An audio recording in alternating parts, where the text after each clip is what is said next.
So hi, my name is Cujo. This is my channel. I'm just gonna kind of talk about something that's been on my mind throughout the day, and it's about confronting fears that we have. I'm pretty sure you probably got a fear or two. You might be afraid of the deep water. You might be afraid of, I don't know, a Diet Coke can cracked open on the ground. It's sharp, deadly, might fuck you up. Potentially. I would be very scared of that. What if you caught tetanus? That would not be very, very good. No. Something to be reasonably afraid of, right? Right? A lot of the time, especially in like current day society, we tend to have fears that are pretty irrational, I would say. I mean, literally, like most of the society that we live in is afraid of socializing with each other, which by result, we're all really nice to each other in a super anxious way. At least that's my experience. And a lot of people, especially in current day society, move out of fear.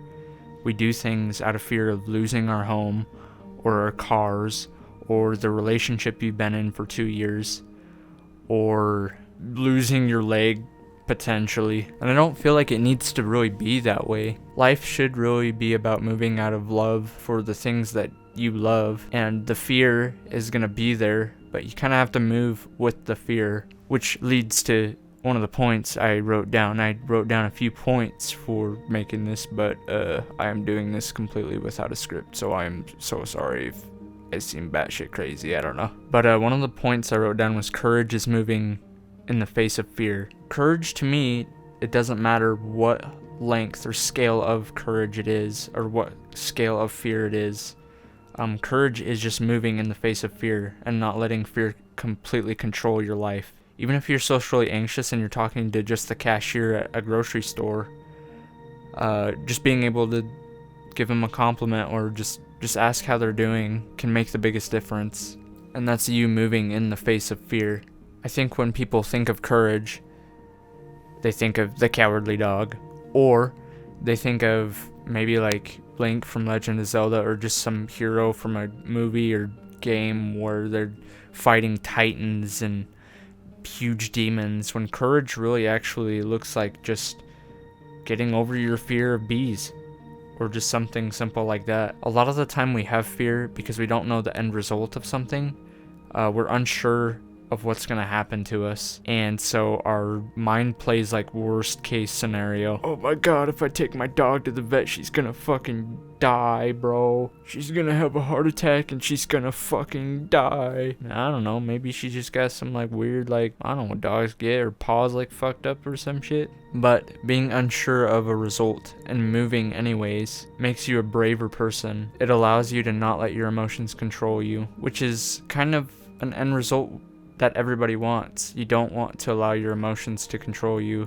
You want to listen to your emotions and respond to them rather than absolutely freak out at everything and just react to every single emotion you have and completely ruin everything in your life that's has any sort of value, because that's how you end up doing it, is just letting your emotions completely take control of you 24/7. Another point that I wrote down was fear tells you that you have something that you value that you're afraid to lose in this scenario. For some reason, I'm really afraid of Mr. X in Resident Evil 2. I do not know why. Well, I might actually have a fair idea why, but the other monsters in Resident Evil 2 do not freak me out whatsoever. Even like the little, I don't know their names, like the brain monsters that jump on you, they don't scare me whatsoever. But Mr. X freaks the fuck out of me. I think it might just be because he hasn't hit me yet, and I don't know what happens when he gets you, as well as his constant presence in the mansion. You can hear him stomping around, and it just makes me on edge and anxious like 100% of the time, which is really, really effective at evoking fear in a horror game. And I wish more horror games did this actually. But I'm terrified of him, and he's making it really, really hard to get through Resident Evil for me. I can't detach and move as easily as I normally do, which is actually something that led to me wanting to make this, funnily enough. It's kind of philosophical. I don't really know why I'm making something like this, but I just wanted to hop in front of the mic and just talk without a script. The way that I would get over this fear is by just moving in the face of fear. If I'm scared of Mr. X, I kind of just have to keep going through the game, keep exposing myself to Mr. X, and then once he actually does hit me or he attacks me or whatever, I get through the game, and then I realize, oh, I'm still okay, like he's not actually that dangerous. Then I'll get over the fear and I'll just keep moving on, and I'll finish the game completely. But if you have a fear that you're holding on to, usually if you can notice that emotion, the fear that comes up, that's almost always the direction you want to move in, because it's something that you actually value and have to move towards. In some scenarios, if it's a monster trying to kill you, you probably don't want to move towards it. Fear it has a purpose. It has a purpose in our ape brains. But for the most part, if you're fearing making a big step because you like the safety of the situation you're in, you like the comfort,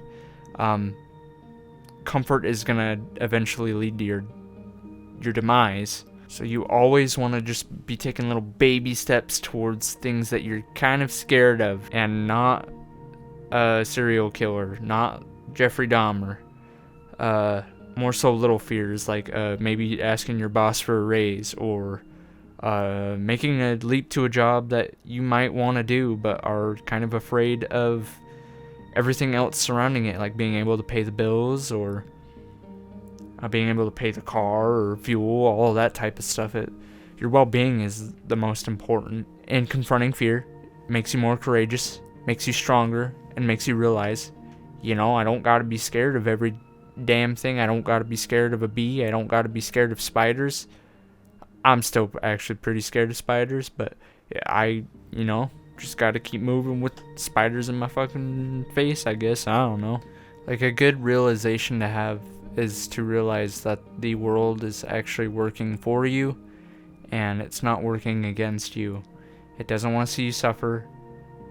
A lot of people like you see the good in you, and they want you to survive and live well. There are some stinkers out there. You got to be able to pay attention to the stinkers, but reaching out and connecting with other human beings is a lot easier than social media or any kind of platform makes it out to be. So if you're scared of something, talk about it with somebody. We might be able to help you. Just depends on who you talk to, but talk to someone you feel safe about the stuff you're scared about. I don't know why I decided to make this, considering me being scared of Mr. X. There's been a lot of things I used to be afraid of in my life. I used to be afraid of heartbreak, then I got my heart broken, and I survived that. I used to be afraid of not having a home to go to, and then I didn't have a home for like a day, and then I got that. I used to be afraid of getting picked on in school. I got picked on in school. I survived that, and I'm way stronger of a person now because of that. Yeah, I'm curious what other people feel about this. If there's something that scares you, leave it in the comments. I'd love to respond to you guys. I normally script most videos I make, but this one I literally only made a couple bullet points. I think having fear is just a sign that you're alive and that you care about stuff. And I think admitting that you care about stuff and reaching out to other humans is a pretty cool thing to do. It's pretty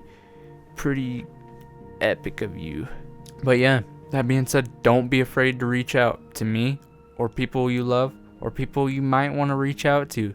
Maybe there's a lady you like, a man you like, somebody,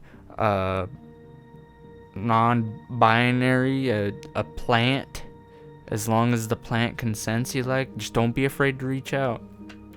A lot of humans care a lot more than you think. But yeah, I think I'm gonna end this video there. So thank you for watching, and I don't know, maybe leave a like or something. Goodbye now.